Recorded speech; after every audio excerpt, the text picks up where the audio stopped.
Hello guys and welcome to Firebloods Gaming with part 2 of my tutorial, in which I'm going to be showing you how to add your character in now and then make the lighting look really pretty. Very pretty. I'm never saying that again in my entire life, I'm sorry. But basically, as you can see so far, it's just basic, there's no lighting. It all looks pretty shitey and there's no actual lighting. So the first thing you're going to do, go ahead and choose your grouped map. You want to move it so that the ground that your character is going to be standing on, like the exact spot he's standing in, is level with the center of the map. So let's bring that up. This can be a bit troublesome, especially when you don't have much of a view to do it by. And I'll leave it like that, and then from here I will go down to down.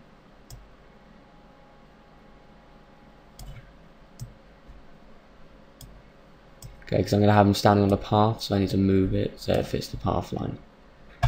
So this is going to need to go like that, like it's still not good enough. It needs to be this way a bit further, and it needs to be up, down a tiny bit. There we go. And then once you've centered it around the floor where you plan on putting him, you can then bring your guy in. So go ahead and go into content browser, go to the pack that you should have already downloaded, download your rig, or bring in your rig, and now as you see, Giant Steve is here. So what you're going to want to do at this point is go to Steve, you're going to go to Quad, no object, no user data, here we go, and then just size them up to your world. So that's about 2 blocks. So now he should fit the world to a decent size, I guess. He should already be standing in the position you chose for him once you posed the world. So let's go ahead and render that, see what that looks like. Yeah, he's standing on a pathway, but he looks ugly as poop because he's Steve. So I'm gonna go ahead and change him to me.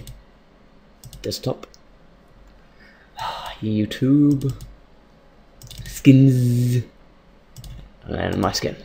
Yes. Now he looks beautiful, but the lighting's still crappy. So it's time to bring in your lighting rigs. You can either use like the pre-made stuff like overhead softbox. That'll make it look pretty damn dark. It'll also increase your rendering times by a hell of a lot. But you can counteract how dark this makes it by using a render setting, which will increase your render time by almost like 10 times, but it makes it look pretty. So what I'm going to do is I'm going to just delete the overhead softbox. I'm going to go ahead and get the sun that I use. Is the sun already facing the right way? Hope it is, because that will make my job a little easier. Where's the sun? Nope, he is on the wrong side. The sun needs to be facing his front so you can see the shadows. So select your thing. You want to then go to sun brightness, boost that a bit. Sun height, boost it.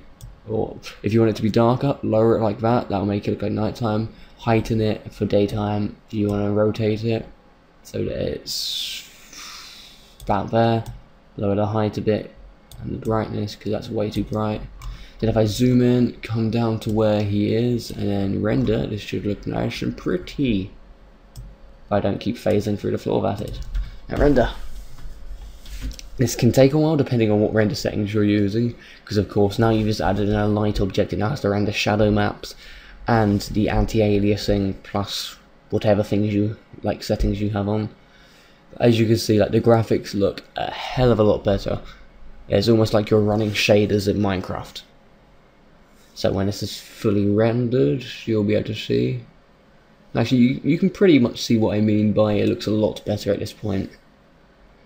So what you want to do, move your sun around, edit the daylight in any way you want, just so it looks to your standards. And then you're pretty much set to pose your character. So I'm going to go ahead and pose him, and then I'll resume once he's posed.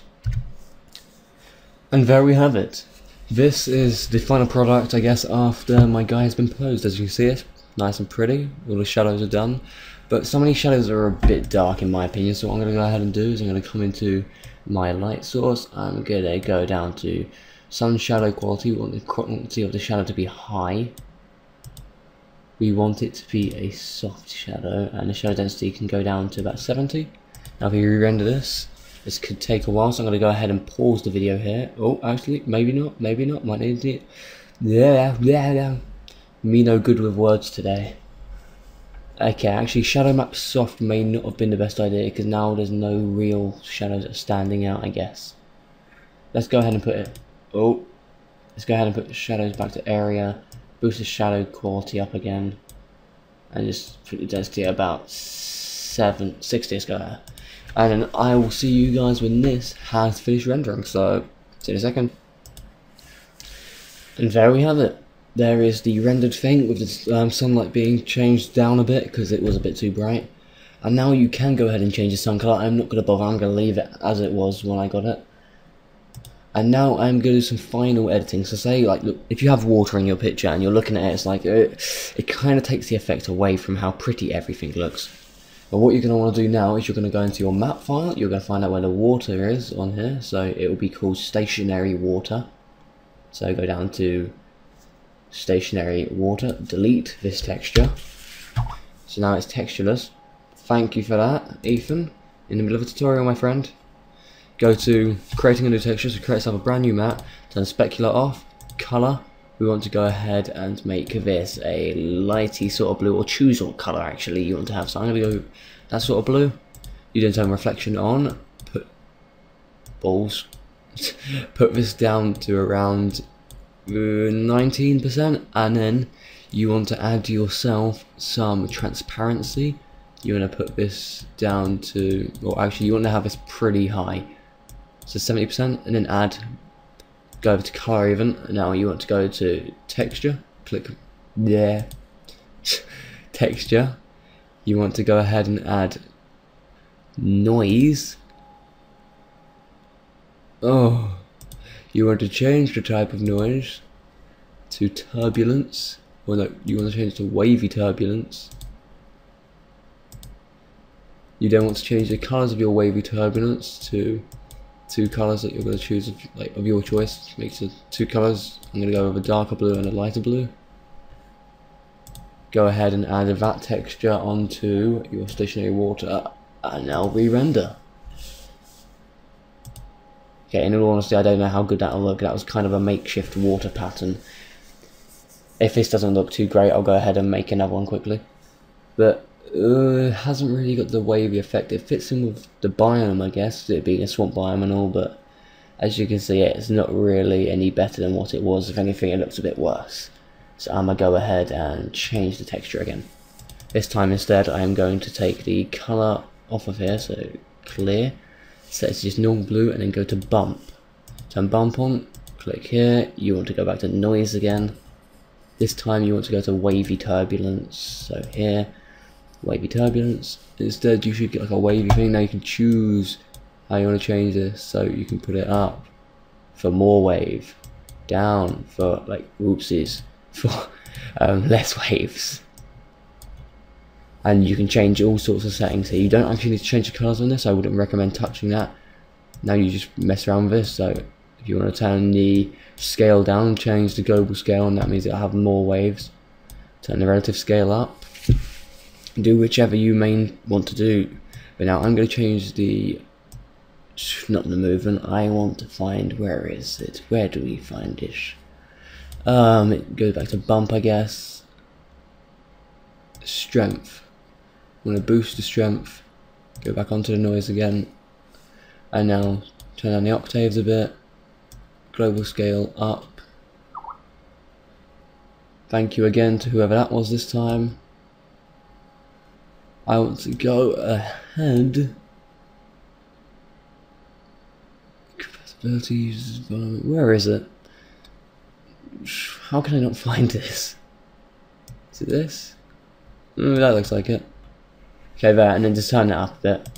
And now, if I re-render, this should look beautiful. I hope. If it doesn't, then, well, I suck at what I'm doing right here. Come on, all this water's taking a while, that means it's an improvement. No, whoa, what the fuck is that? Okay.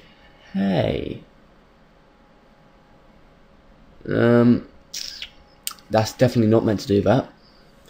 What the hell is up with that weird pattern in Zivota? Zivasa.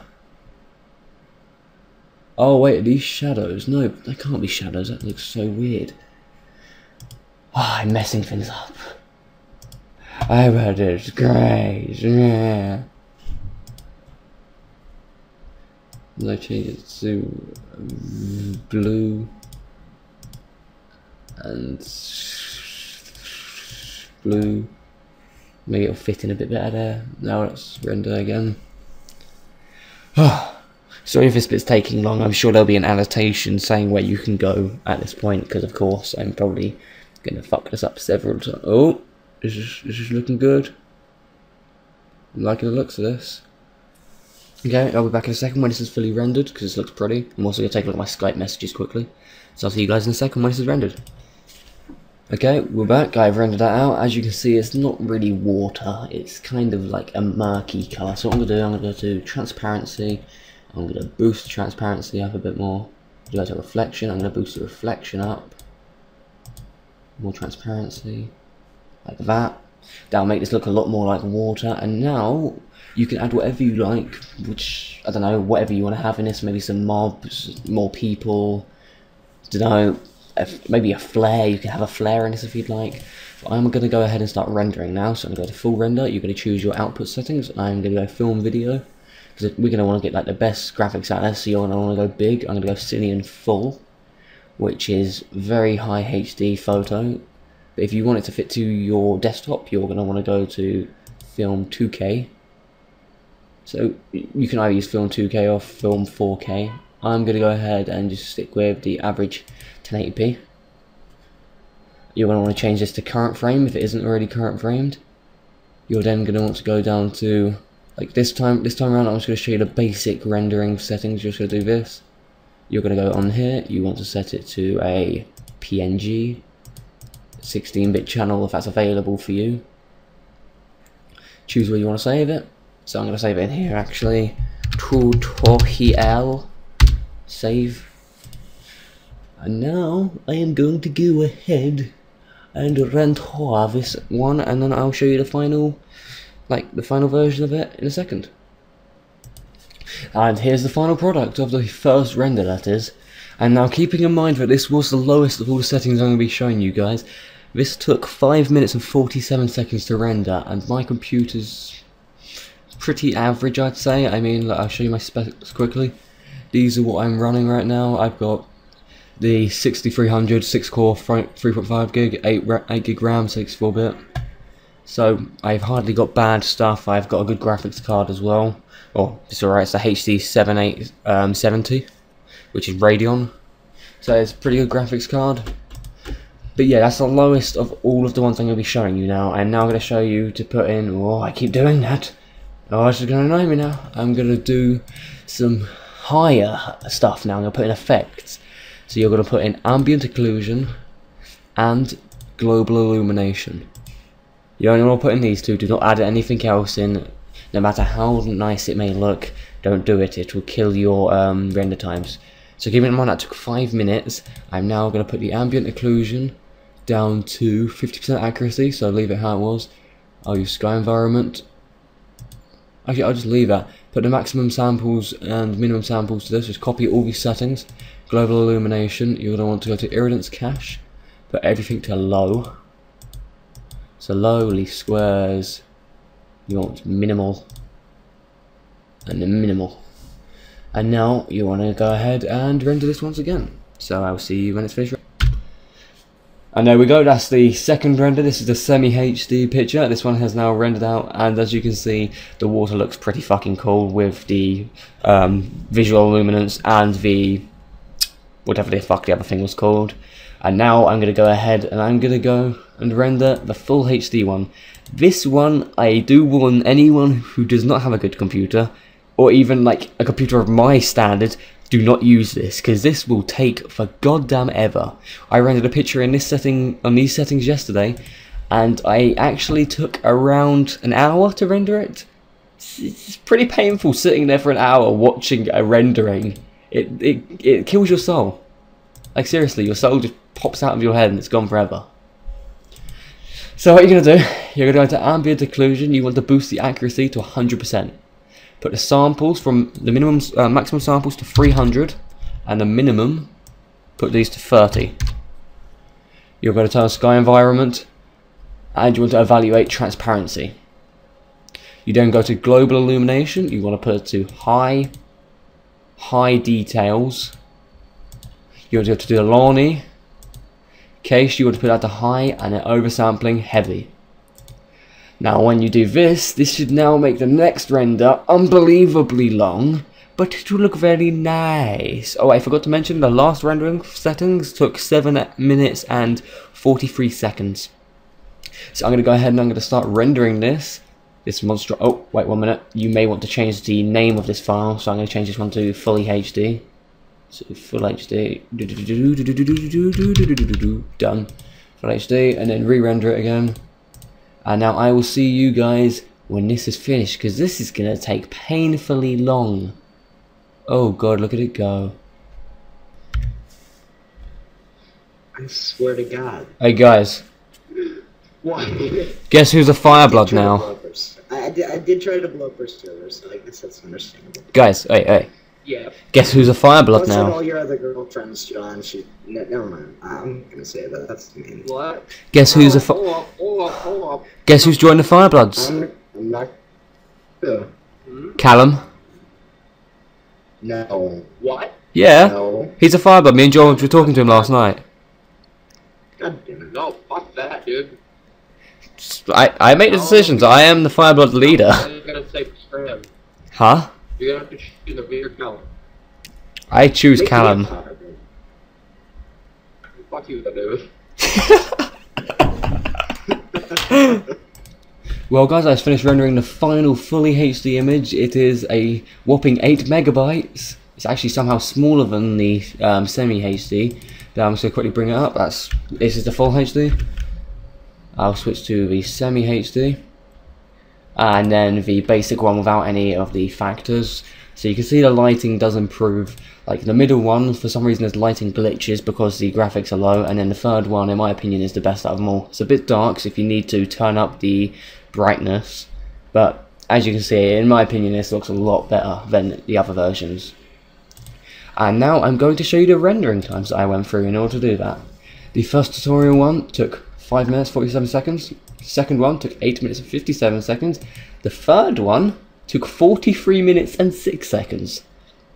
So you kind of get an idea of what the differences are here, and you can make your own choice of which one you want to take at this point. So I hopefully this tutorial helped you guys out. So if it did, don't forget to drop a like, a comment, and subscribe. Let me know if I've missed anything by letting me know in the comments. If there's anything that's bugging you that you can't work out, just ask me and I'll be sure to help you out. That's pretty much all of it. So hope you guys enjoyed the video. Peace out.